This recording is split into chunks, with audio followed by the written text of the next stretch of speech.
నా ప్రశ్న ఏంటంటే, వివాహం చేసుకుంటేనే స్వర్గానికి మోక్షులు, వివాహం చేసుకోకపోతే స్వర్గానికి అర్హులు కాదు. ఇది ఎంతవరకు నిజము? ఇస్లాములో రహబానియత్ అంటే సన్యాసత్వాన్ని రహబానియత్ అని అంటారు. సన్యాసత్వం ఇస్లాంలో నిషేధించడం జరిగింది.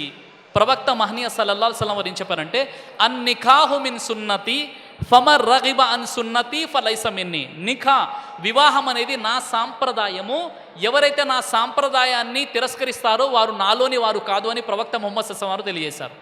మరియు ప్రవక్త ముహమ్మద్ సల్లల్లాహు అలైహి వసల్లం వారి కాలంలో ముగ్గురు సహాబీలు ఆయిషా రదియల్లాహు అన్హా వారి వద్దకు వెళ్ళి ప్రవక్త వారి ఆచరణ గురించి అడిగారు. ఆయిషా రదియల్లాహు వారు వివరంగా చెప్పారు. ఆ తర్వాత వారు ఏమని నిర్ణయం తీసుకున్నారంటే, అందులో ఒక సహాబీ అన్నారు, నేను జీవితాంతం ఎప్పుడు పెళ్లి చేసుకోను, నిఖా చేసుకోను, వివాహం చేసుకోను, అల్లాను ఆరాధిస్తూ ఉంటానని ఒక వ్యక్తి సంకల్పం చేసుకున్నాడు. రెండో వ్యక్తి, నేను రాత్రి మొత్తం కూడా అల్లా యొక్క ఆరాధనలు నిమగ్నమైపోయి ఉంటాను, నిద్రపోను అని రెండవ సహాబీ సంకల్పం చేసుకున్నారు.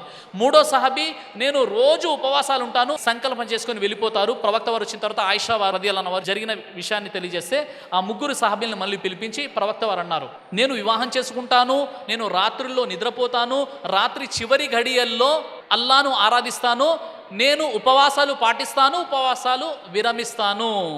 ఫమర్ రగిబ అన్ సున్నతి ఫలైస మిన్ని. నా సాంప్రదాయం కాదు అని చెప్పేవారు నాలోని వారు కాదు అని ప్రవక్త వారు ఖండిస్తారు. అందులో ఒక సాబి, నేను పెళ్ళే చేసుకోను అంటే ప్రవక్త వారు అన్నారు, ఇది తప్పు, చేసుకోండి అని చెప్పారు. ఇంకా ప్రవక్త వారు వివాహం చేసుకోండి అని ప్రోత్సహించారు.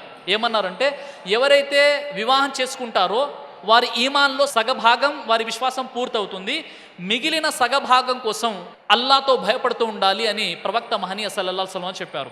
ఇస్లాములో స్వర్గాన్ని పొందాలి అంటే వివాహం చేసుకోకుండా సన్యాసిగా మారి, లేదా వివాహం అయిపోతే భార్య పిల్లల్ని వదిలేసి అడవులకు వెళ్ళి కంద మూలలు తింటూ చెట్ల కింద కూర్చొని తపస్సు ధ్యానం చేసుకుంటూ జీవితం గడపండి అని ఇస్లాం చెప్పట్లేదు.